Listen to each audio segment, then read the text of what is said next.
Boa noite. Então, vou fazer uma passagem assim por esse capítulo quarto do módulo do Médio 1. É, então, em primeiro lugar, eu queria fazer uma introdução. O objetivo dessas aulas não é, eu acho que nenhuma aula pode realmente fazer isso, passar por todas os conceitos que estão na apostila, né? Não dá para fazer isso. O que eu faço é pontuar alguns conceitos, focar em alguns lugares e de lá desenvolver as ideias que estão aqui presentes.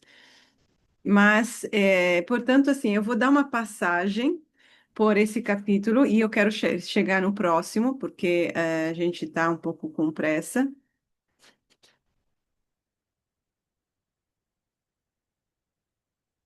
Então, a mudança de curso da libido. Sonha. Alguém diz ao sonhador que não há dúvida sobre o objetivo. Trata-se de dar início ao caminho, precisa começar. Mas o sonhador, no quentinho de sua casa, titubeia.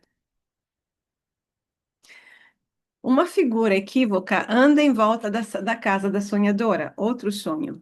Parece um transuente, um peregrino, de qualquer forma um viajante. A sonhadora fecha portas e janelas para permanecer tranquila. Terceiro sonho. O irmão da sonhadora gasta muitos sapatos. Toda semana a sonhadora tem que comprar um par para ele. Uma voz diz: 7 pares de sapatos eu gastei por completo para te reencontrar. Ai, que bonitinho, que romântico. Mona Lisa, você gostou? Muito romântico. Essa é a história do estrangeiro que vem, do novo que entra na nossa vida, do amor, mas não do amor do romântico de um homem, na verdade.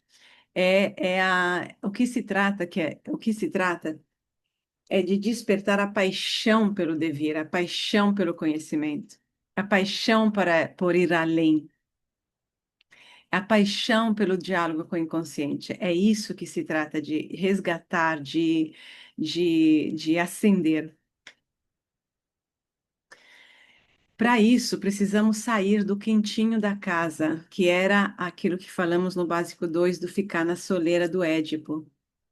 A pessoa não sai, não vai para fora, não vai em busca da vida, não enfrenta a vida e fica na casa da mamãe e papai, que significa psicologicamente permanecer dentro de uma visão de vida fechada, confortável, segura, porque repetida e endossada pelo mundo. O inconsciente chama, manda o mensageiro, mas a pessoa chamada nem sempre está pronta para atender o convite. O caminho precisa da meta, assim como a meta precisa da vontade de caminhar. Se a pessoa não tem vontade, não temos o que fazer. É por isso que quando a gente está em sessão e vê um sonho de uma pessoa, em que, como aquele sonho da pessoa ali que você atende, Mona Lisa, alguém entrou em casa, ela deixou entrar em casa alguém e ela viu que não era perigoso, é extraordinário. E aí não importa como que a pessoa, na consciência dela, está é, manifesta de si. Se a pessoa continua falando as mesmas bobagens, por exemplo, as repetições da vida, mas alguma coisa já aconteceu e vai se manifestar, não tem mais como. A vontade em nós não se não desperta a paixão pelo nosso ir.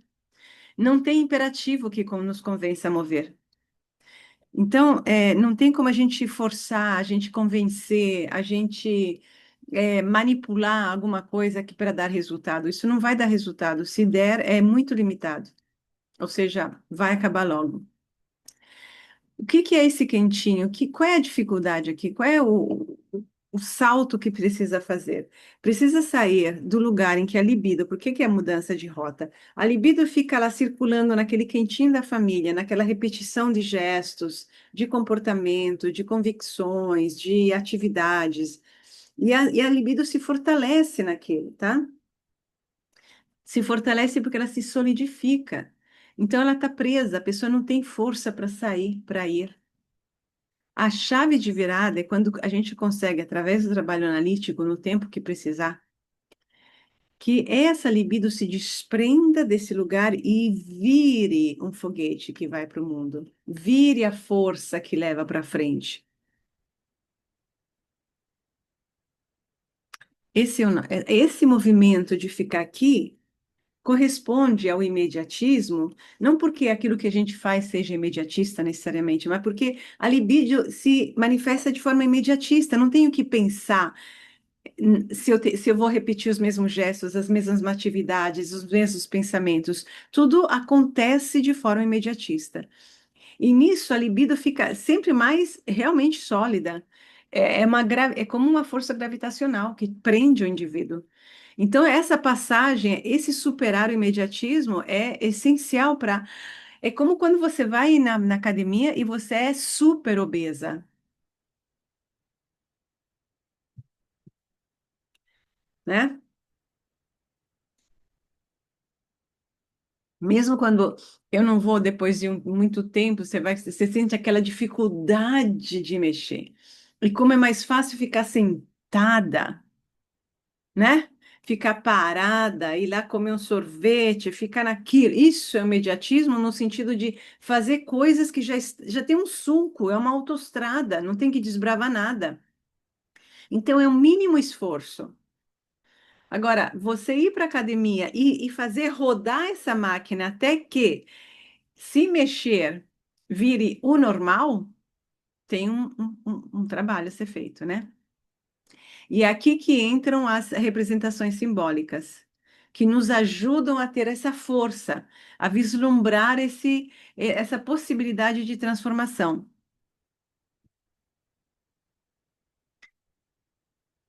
Então, a Montefoschi aqui comenta, mostra sonhos que estão falando sobre essa necessidade de mudar de rota. Então, no lugar de, porque quando a libido fica por aqui, a gente está consolidando a nossa vida. A gente está dando estabilidade às coisas. A rotina dá muita estabilidade, inclusive dá uma estabilidade psicológica, a estabilidade social, econômica, tudo estabelece. E a libido fica mantendo isso, como ela mantém? Repetindo as mesmas coisas, endossando pensamentos, endossando comportamentos, escolha, e cria. E essa vira uma coisa sólida mesmo. Então, os sonhos estão trazendo a necessidade de quebrar isso para vou fazer com que a libido seja novamente um rio que corra para o mar. Aqui ela tá só contando de sonhos para mostrar como esse conceito, né, essa ideia está, na verdade, não conceito, ideia está emergindo. Também o simbolismo da morte e do renascimento faz parte desse movimento de renascimento para uma nova forma de existir no mundo, de estar, de fazer as coisas, porque senão a gente não tem espaço para reinventar nada, tudo é dado. As pessoas esperam que nós façamos isso, que nós sejamos aquilo, nós esperamos isso, e não existe sequer a possibilidade que seja diferente, porque a libido está lá, circulando, está irrigando, é como o sangue que está irrigando uma carne podre, mas está lá. Então não tem energia disponível para se mover em outras direções, para fazer novas escolhas até para pensar coisas diferentes. Você não consegue nem pensar que seja possível um outro ponto de vista.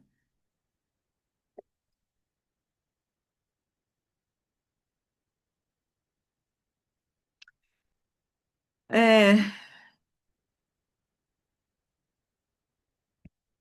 a importância aqui de aceitar a mãe moribunda, porque a mãe é aquela que mantém o sistema. A mãe é aquela que mantém o sistema, que é o pai ele está no trono, mas ele pode não valer nada, não fazer nada. Quem mantém o sistema é a mãe.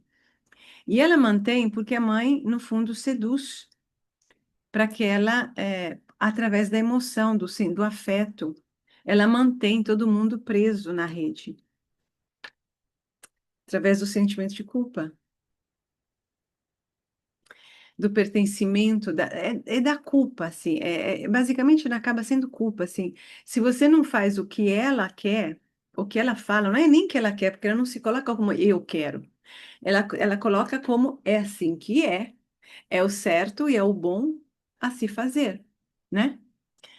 Então, você se sente não só errado, como assim excluído, fora, fora, não válido, não legítimo, não cidadão de nada. É muito sutil, mas e é muito efetivo e é muito perigoso. É muito pior do que a imposição do masculino. Então precisa precisa saber se distanciar disso e aguentar o que a distância vai provocar. Aí logo em seguida, o que vai acontecer é que quando a gente ganha distância, a gente vai ver a mãe pelo que ela é. E a gente vai ficar com dó dela, porque ela monta todo esse circo para si, porque ela está sozinha. Ela não sabe como viver. E a gente fica com dó dela. Aí aquilo que parecia é assim, porque Deus quer, o mundo quer, o padre quer, não sei o que toda a família quer, é ela.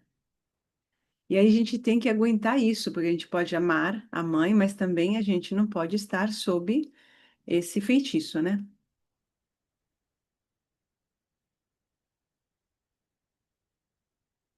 Só então a libido libertada investe em novas possibilidades de existência. Quando você desobedece à mãe, sustenta a desobediência e sustenta o sentimento de culpa e a dó e a dor dela, porque ela dedicou a sua vida a isso e ela tem uma dor.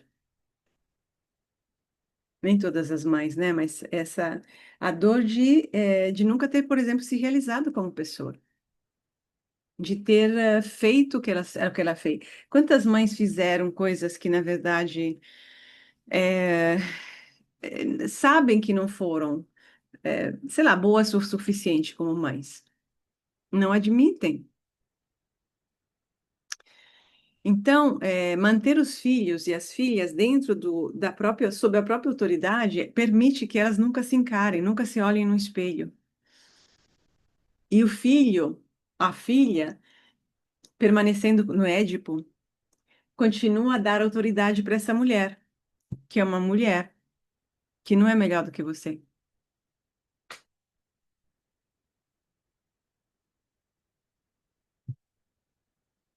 Difícil, né?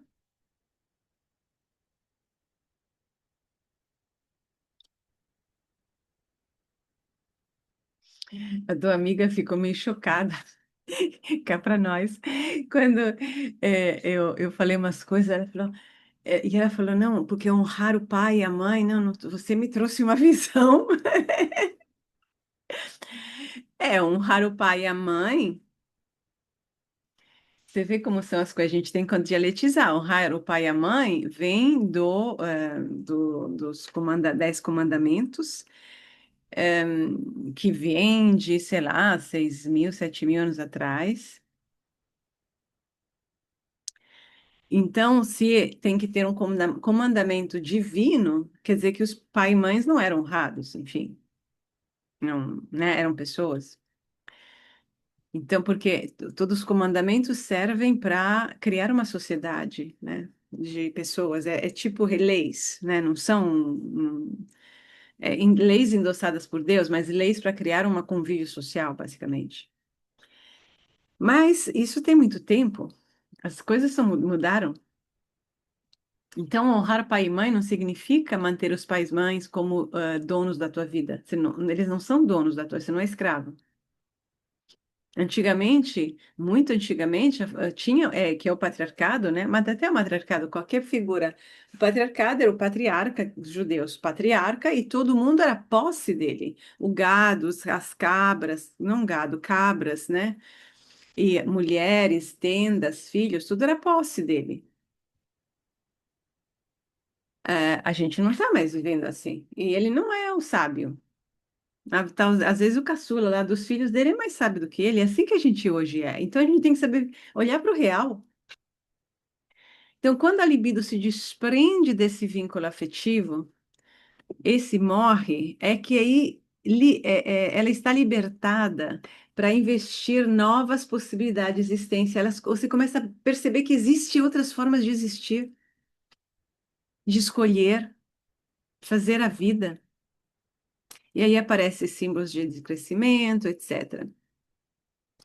E despertam faculdades adormecidas. Você pode até ter capacidades que você nunca usou na vida. Você nem sabia que você podia ser assim.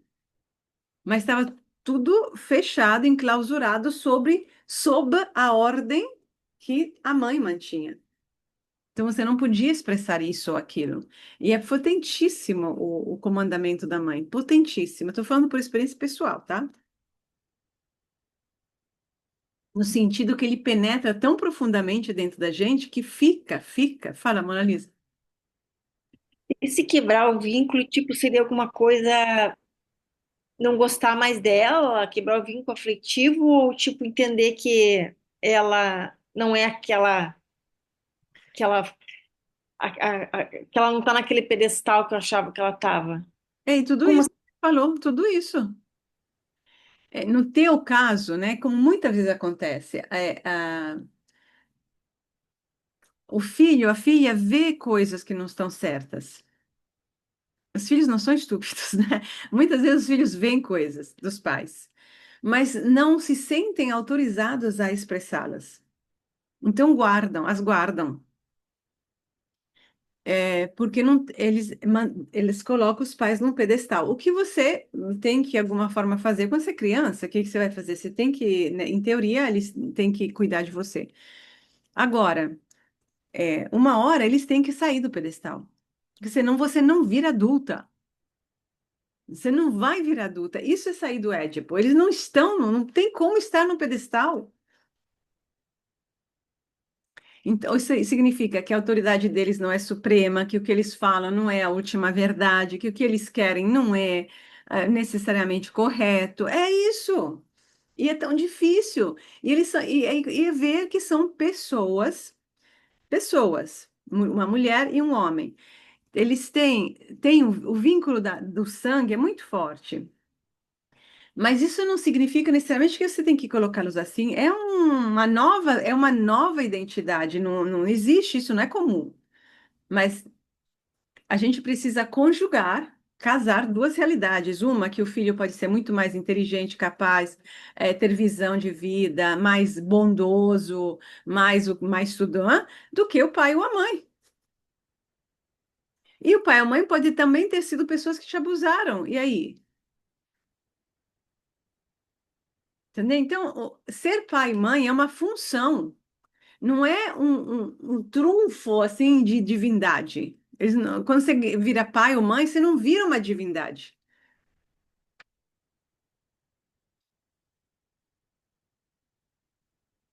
Então, essa passagem é o que marca a saída do Édipo e, portanto, a libido se desprende de lá. Mas como pai e mãe ganharam uma importância na vida?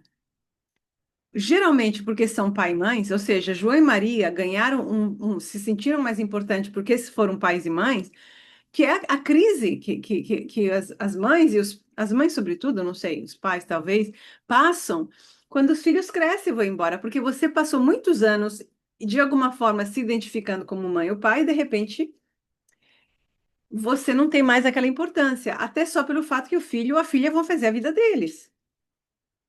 E aí o que que se faz? Se mantém o mais possível sob a própria asa. Sim, se penetra na vida dos filhos, se influencia, entendeu? Ele quer sair. Ele fica latindo e olha para mim, né? Tipo, ontem, desculpa, eu separei, mas ontem, depois que eu me dei conta, eu estava, talvez atendendo, não sei, estava atendendo, eu acho. Eu sei que eu esqueci de dar comida, dar o almoço. E esse é o Toby, né? Ele estava sentado, ele me olhou, ele estava me olhando assim. Eu falei, pensei, e aí eu tinha um atendimento, pedi para a pessoa que eu tinha que sair, eu pensei, ele tá querendo fazer xixi, não sei. Não era isso. Depois que eu entendi, porque ele é o da comida. Ele é o cara da comida. Então, assim, tava um olhar, eu falei, meu Deus, tinha que tirar uma foto. Filha da mãe. É, e gordo, tipo, ele não precisa comer tanto assim também, né?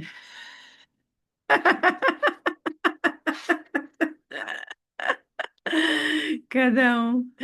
Bom, bom, bom. Olha só, o amor na relação analítica deslocou-se do nível fusional para aquele do discurso. O nível fusional, e isso corresponde a libido se liberta, e na relação que acontece, a pessoa consegue conversar direito, a pessoa consegue ter um diálogo com você sem precisar que a gente esteja sempre, por exemplo, aquela mulher lá da casa que entrou, onde eu entraram os. Você tem que sempre confluir com ela. Estamos sempre juntos, falando quase a mesma coisa. Você não pode criticar ou mostrar um outro, apontar um, ó, veja, ó, não, mas veja esse lugarzinho aqui. Ela não aguenta, por exemplo, entendeu? Fala, Caroline. Tá, desculpa. Ah, não.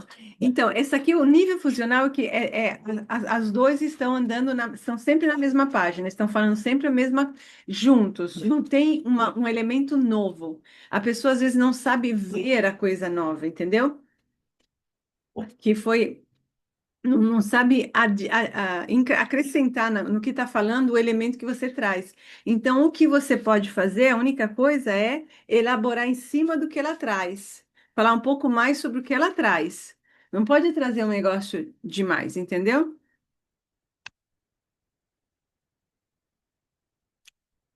Tem vários níveis de relação fusional.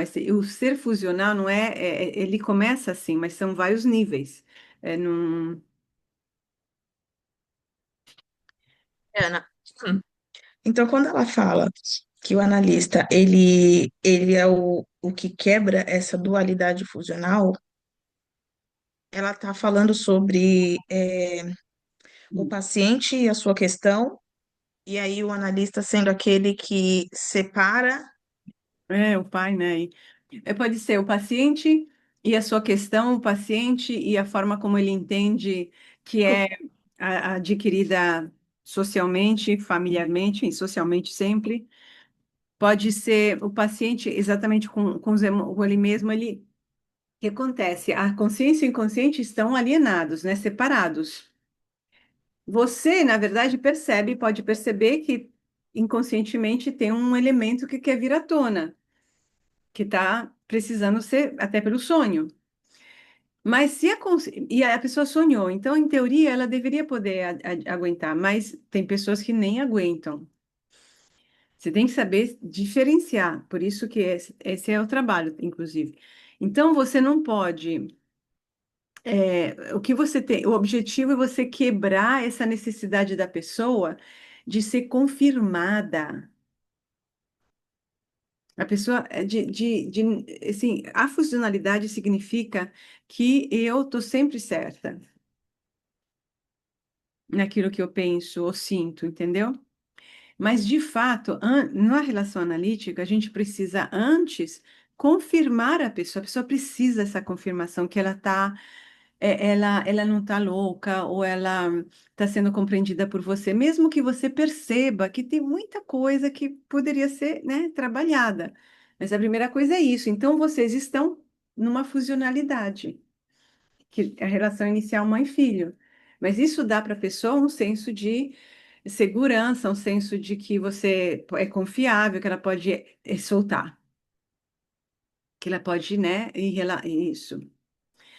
Com ela mesma, ela tem essa mesma percepção, ou seja, se, se ela se ela tem um sintoma, um sentimento, uma coisa que vem e a versão que ela te dá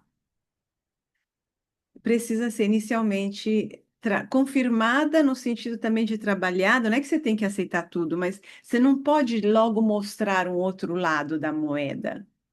Não pode mostrar que aquele sintoma tem outras coisas, às vezes sim, às vezes não. É isso que você tem que saber discernir. A mediação, isso é relação com porque ela tem dificuldade de ver que aquele sintoma, aquele mal-estar tem um valor positivo. Positivo assim, para mim é positivo, porque está dizendo, ó, você tem que ir nessa direção. que eu falei. Se você se sente assustada a ideia de que você vai passar a vida cuidando dos teus pais, você já se aceitou. Você já pensou que isso é assim, porque a outra pessoa veio e te fala é isso.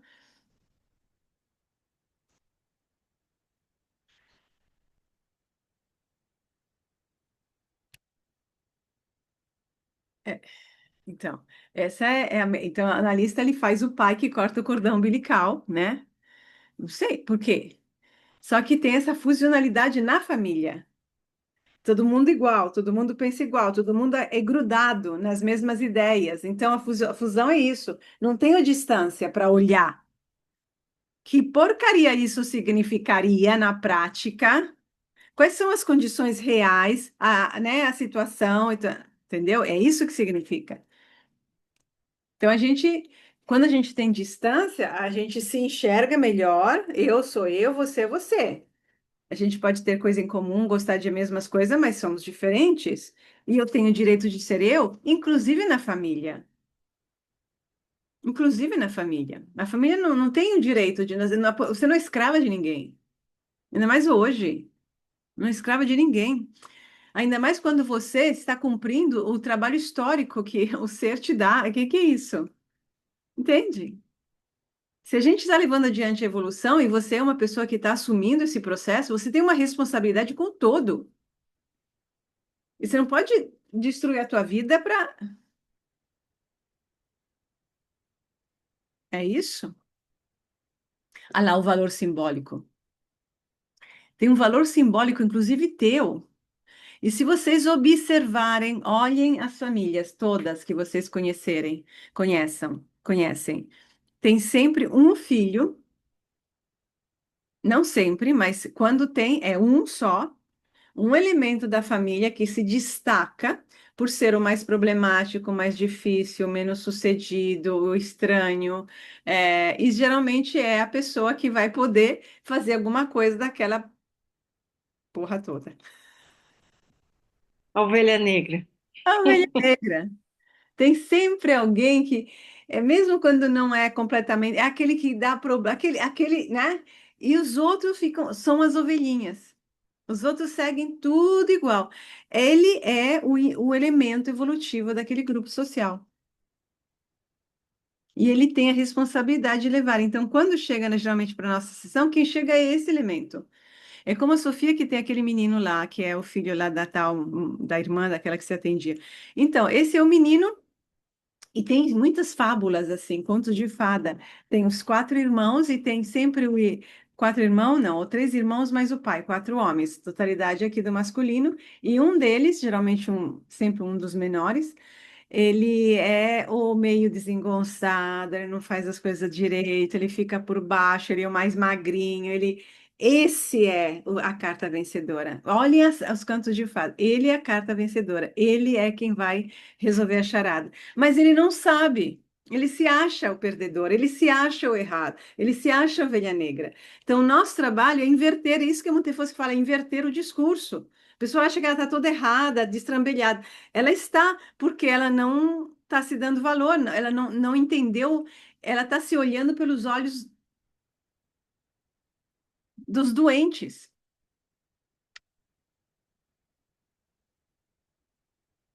Uma vez encontrado o objeto de amor oculto e despertado o desejo do próprio devir, não se pode mais voltar ao sono da morte, porque com o desejo desperta a capacidade da mediação reflexiva, que é a dinâmica desse devir.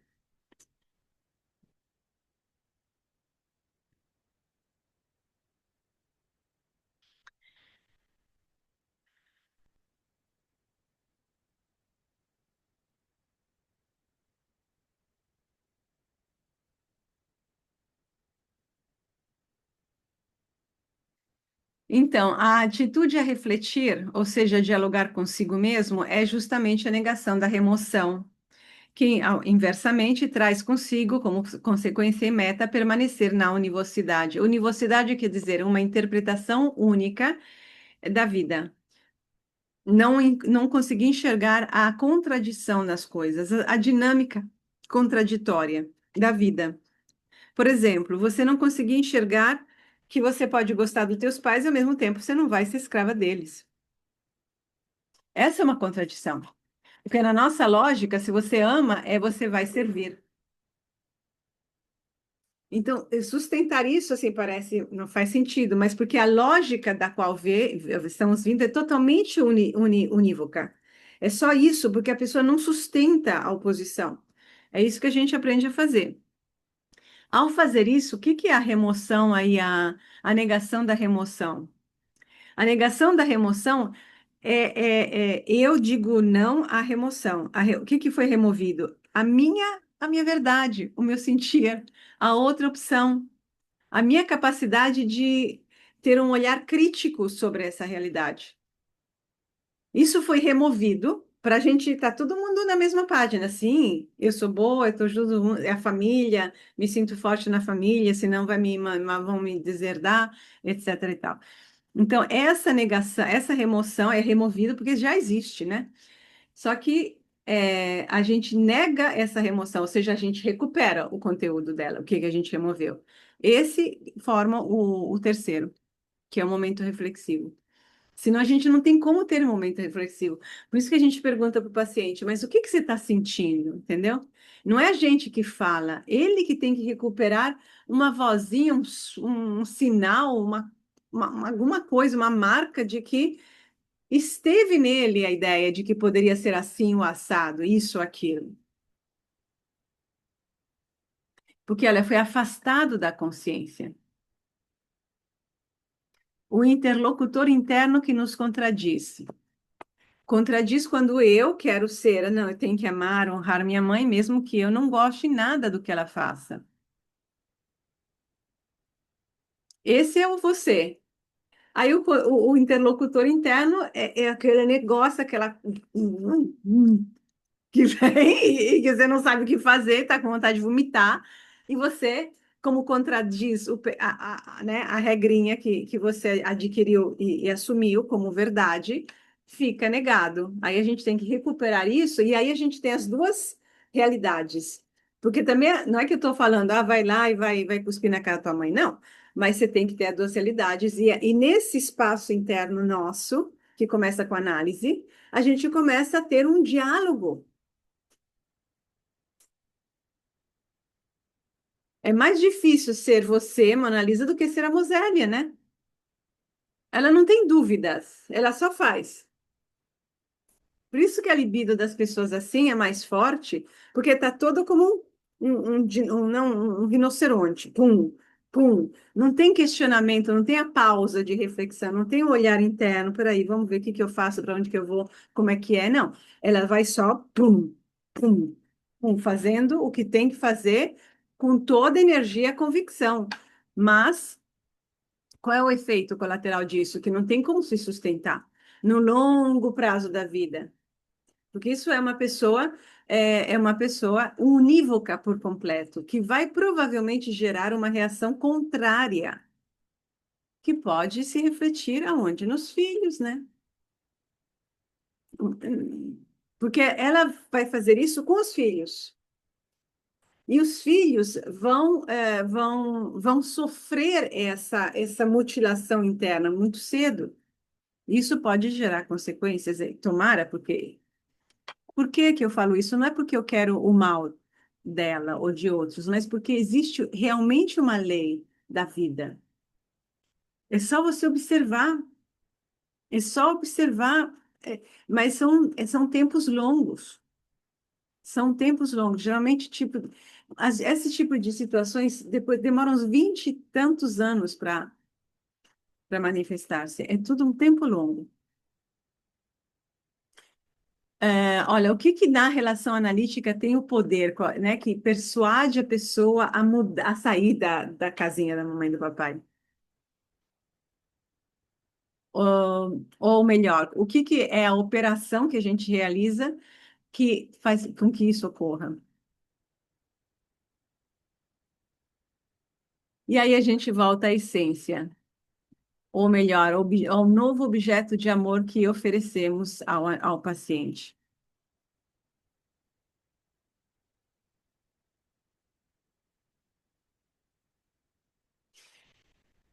É, deixa, eu quero ir. Mas o que que é? Você não disse o que que é. É, não disse, porque eu queria ver uma. Olha só, o que que era erotizar? O que que eu mostro para vocês? Eu não mostro que eu tenho tesão pelo que eu faço. Não é tesão?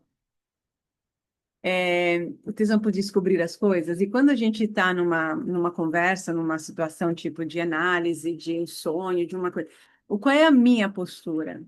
A minha postura é de querer entender, mas não para te julgar, para mostrar serviço, para ter uma resposta, porque eu tenho tesão em querer entender.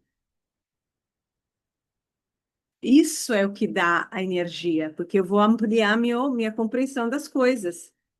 Tudo é interessante. Claro que tem coisas mais interessantes, menos interessantes, mas tudo é interessante quando você entra por esse. Porque a libido está desprendida das mesmices. Então, está em movimento constante. Então, eu me alimento do entendimento, né? O estudo alimenta a alma. É isso que oferece ao paciente. Por isso que não tem fórmulas.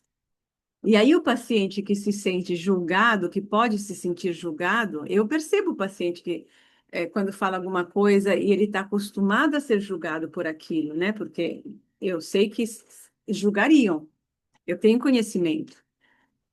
Mas eu não falo, não, mas você pode falar isso, eu não te julgo. Que nada, eu faço o paciente fazer a experiência de não ser julgado. Eu pulo essa etapa.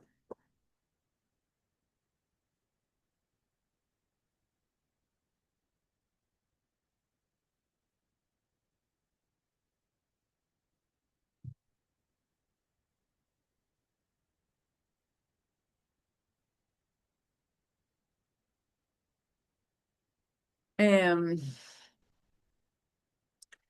é, o paciente vai, não sei, para você, Mona Lisa, que parece mais certinha do que a Caroline. E ele, ele se droga. Ele se droga regularmente, sei lá o quê. Aí olha para você e fala, isso aqui é uma mulher de classe média, né? Não sei. Quer dizer, ele está acostumado, nem vai pensar tudo isso, ele está acostumado a ser julgado. Ele tem, sei lá, 20 e poucos anos, um rapaz. Então, se ele tiver conseguir falar isso, ele vai falar isso, ou ele vai fazer isso, falar isso de uma forma meio afrontada, assim, para, como dizer, não estou nem aí com você, dependendo da personalidade que ele viveu, ou ele vai falar e vai estar preocupado com aquilo que você responde.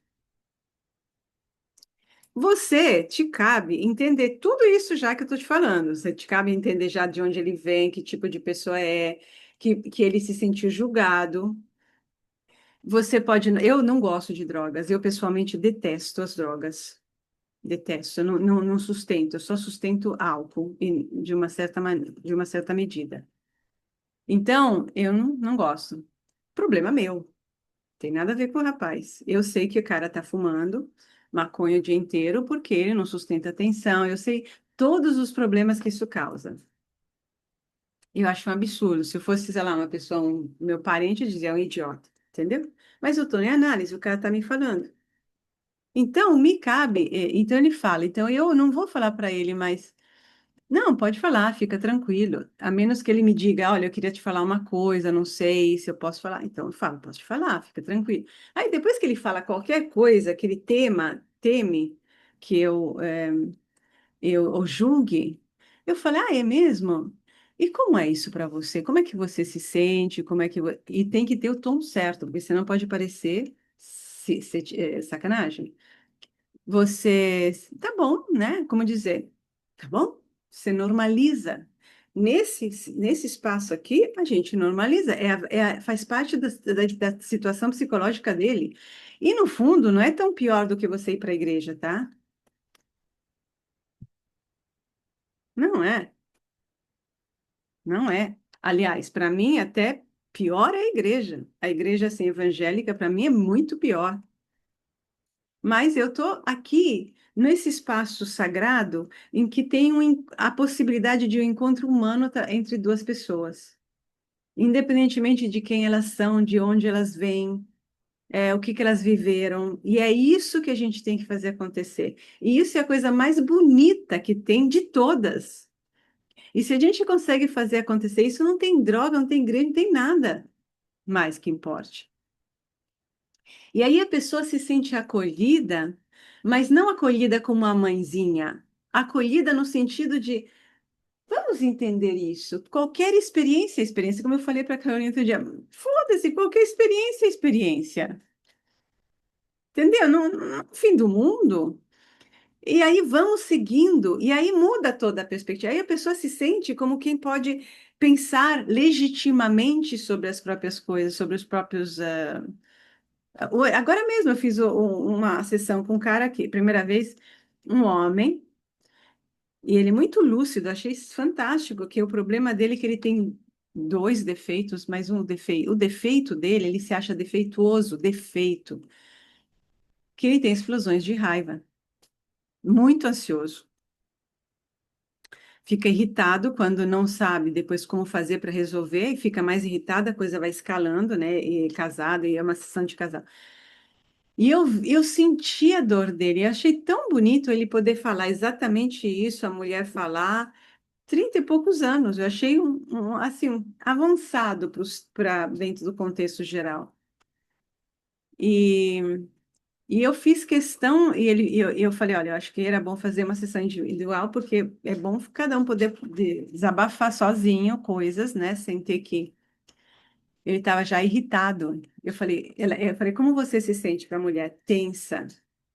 Como você se sente irritado? Eu falei, irritado? Pode falar, pode falar. Eu não é comigo, entendeu? Eu não me sinto atacada. Pode falar.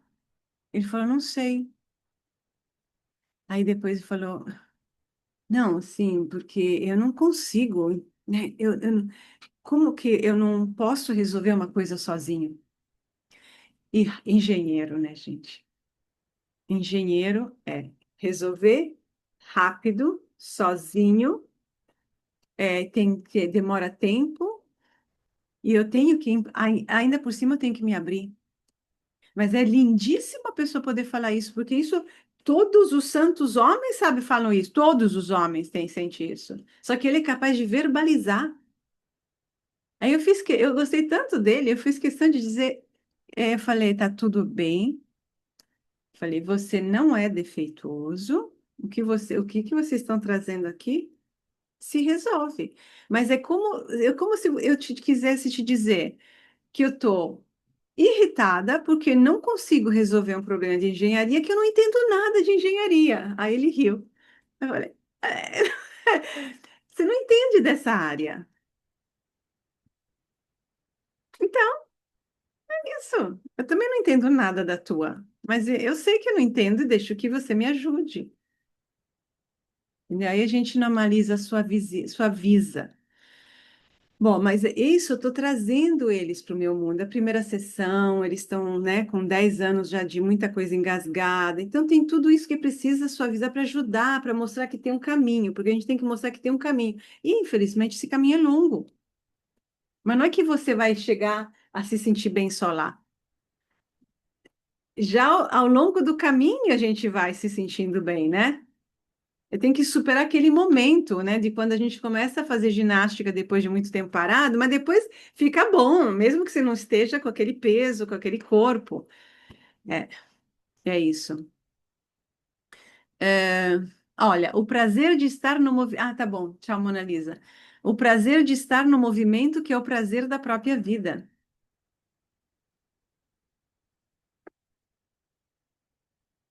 Agora, e a dificuldade disso, que eu acho que é onde bateu no teu ex-paciente lá, Caroline, que saiu. A dificuldade de mudar essa rota é porque, olha, é um imbróglio muito grande, porque perder a referência que nos garante a própria existência. A referência que nos garante a nossa existência é um modo de pensar, de se entender e de entender as nossas relações. O rapaz lá que saiu, ele não estava pronto para aquela simples e óbvia verdade que você comunicou de alguma forma, provavelmente leve, entendeu? Não estava pronto, porque isso desmorona toda uma visão de vida dele, de modo de estar, de entendimento das coisas. Deve ter sido, imagino, uma informação que chegou e que assustou muito, apesar de, né? Mas é isso, enfim.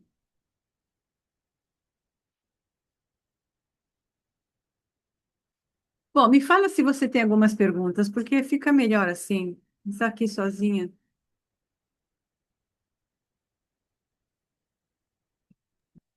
Não, eu tinha emperrado um pouco naquele trecho lá de cima, realmente, que estava falando sobre a dualidade funcional, que eu anotei aqui para te perguntar, mas Esse é o trecho mais importante. Não, esse é um trecho muito importante quando tem enfim, é tudo ligado à figura da mãe, à relação materna, que também pode estar no pai, entendeu? O pai pode ter uma atitude materna, e que é a identificação com os valores da mãe, os objetivos da mãe, e a mãe muitas vezes sendo canal de um todo maior. Por isso que é o Montefosco que fala aqui, olha, a sociedade que satisfaz necessidades, você pertence ao grupo na medida em que você aceita as regras do grupo, faz as necessidades do grupo, alimenta o grupo, e o grupo, por sua vez, alimenta a tua dependência, que traz o sentimento de pertencimento, mas tira qualquer liberdade de existência. Mas essa questão que você falou agora aqui em cima, que você citou até o paciente, desse embrólio que, de repente. Mas essa é uma situação que todo mundo passa, né? Sim. Então, que na verdade ele só não teve capacidade para superar. Não teve, mas eu não sei o que aconteceu. Eu acho que talvez essa informação foi muito abrupta. Sim, entendo.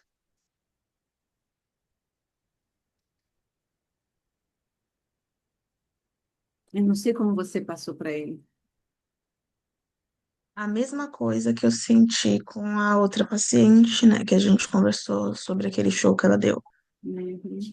Eu fiquei me perguntando muito sobre como que eu trouxe isso à tona.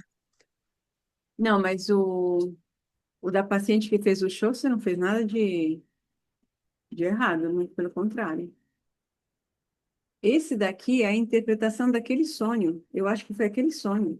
Porque ele mencionou que era um sonho, que se tratava de interpretação de sonho, não disse qual, mas deve ser Uhum. aquele. Uhum. Então, em certos casos, é como se precisasse dosar a mensagem do sonho em pílulas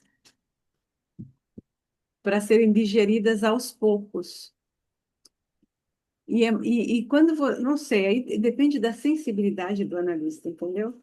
Você perceber que a pessoa precisa está muito frágil, deixa que ela traga a própria interpretação do sonho. E mesmo que para você não seja completa, não sei, vai ficando com lá aquilo e vai pontuando aquilo, vai construindo em cima daquilo que ela te traz. E ele tá tão. Eu vou parar de. Não, não era isso que eu queria. Eu queria parar de gravar. Eu estou gravando? Estou gravando.